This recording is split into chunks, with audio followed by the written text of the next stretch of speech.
Сегодняшний футбольный матч проходит в рамках 16-дневной кампании против насилия над женщинами. И в частности, сегодня мы поднимаем тему противодействия насилию и домогательств в сфере труда.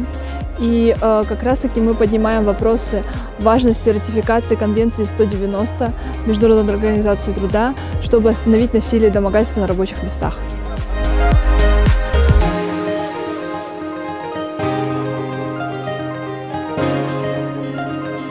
Насилие в отношении женщин, а также детей приобретает очень жестокий характер. С этим мы должны бороться. Мы не должны быть равнодушными к этой проблеме. И то, что мои коллеги, мужчины, депутаты также поддерживают данную акцию, говорит о многом.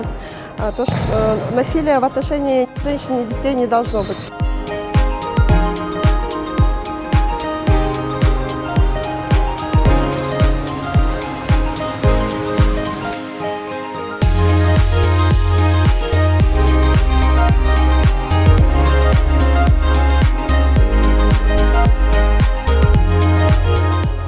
Уже сейчас общество и вообще в Кыргызстане и средства массовой информации, и социум к этому относятся очень, знаете, тщательно.